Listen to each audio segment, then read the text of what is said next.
Selasa, Rabu, dan Kamis kita mengadakan kegiatan literasi di pagi hari. Jadi ibu berharap di kegiatan literasi semua siswa itu aktif membaca. Nanti setelah membaca, ibu akan minta beberapa orang dari kalian untuk menceritakan apa yang sudah dia baca di buku tadi. Oke? Kita akan mendengarkan teman kalian, Adiba, untuk literasi di depan kelas. Oke, silakan Adiba. Hai sobat, perkenalkan namaku Adiba. Aku adalah generasi sehat dan anak Indonesia hebat. Aku selalu menjaga kesehatan tubuhku dengan makan makanan yang bergizi. Aku pun selalu menghindari makanan yang tidak bermanfaat bagi tubuhku. Hobiku membaca apa saja seperti buku, majalah, maupun koran. Oh iya, komik juga aku suka. Aku suka membaca karena aku ingin selalu mendapatkan pengetahuan baru. Dengan banyak membaca, aku yakin akan mendapatkan pengetahuan yang kita dapatkan. Apakah sobat-sobat juga suka membaca? Kalau belum, yuk kita mulai membiasakan diri untuk membaca. Selain membaca, aku juga senang berolahraga seperti senam, berenang, dan lain-lain. Iya, tangan juga buat Adiba. Waalaikumsalam warahmatullahi wabarakatuh. Narkotika adalah zat atau obat yang dapat menyebabkan perubahan kesadaran, mengurangi atau menghilangkan rasa sakit, dan dapat menimbulkan ketergantungan kecanduan narkotika. Zat adiktif adalah zat atau bahan kimia yang dapat memengaruhi tubuh kita, terutama susunan pada pusat.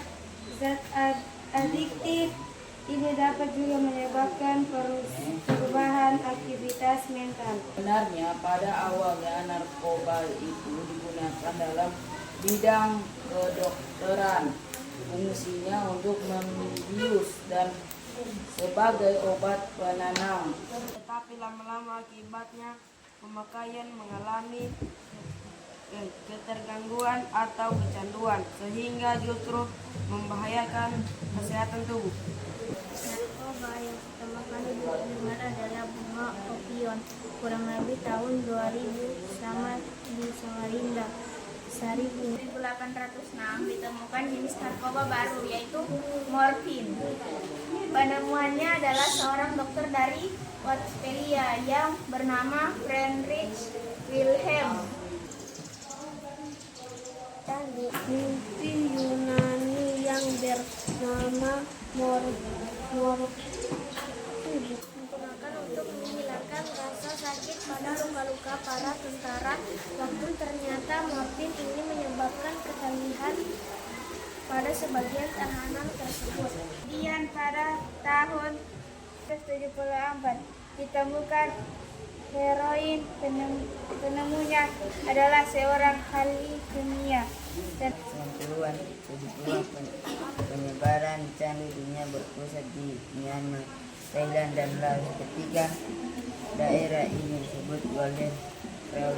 Selain itu, candu namun pada perkembangannya tanaman itu disalahgunakan. Di akhir tahun 70-an, candu mulai diproduksi dengan campuran khusus hingga menjadi bentuk obat-obatan. Obat-obatan itu mulai berkembang hingga saat ini dan dikenal sebagai narkoba. Menimbulkan ketergantungan yang lebih tinggi dibandingkan zat-zat lain akibat penggunaan morfin.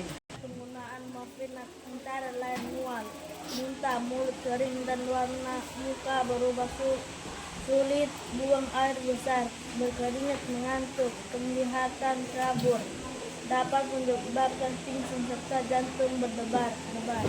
Tergantung bentuk tersebut, pemakaian pun beragam.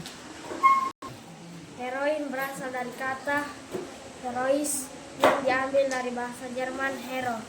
Sama seperti morfin, heroin juga merupakan hasil olahan dari opium atau candu. Heroin merupakan Secara psikologis, candu heroin akan mengalami perasaan depresi. atau merupakan narkotik opioid berbeda dengan heroin yang merupakan narkotik jenis opioid. Heroin diproses dari getah opium yang terlebih dahulu dijadikan morfin. Karena hanya merupakan obat sintetis, harga putau lebih murah dibanding heroin dan morfin. Tertulis pada keluar bagi muka. Anak-anak, demikian kegiatan literasi kita pada pagi hari ini. Insya Allah akan kita lanjut besok. Dan berharap kalian ini lebih sering membaca, seperti tadi yang disampaikan oleh Nima.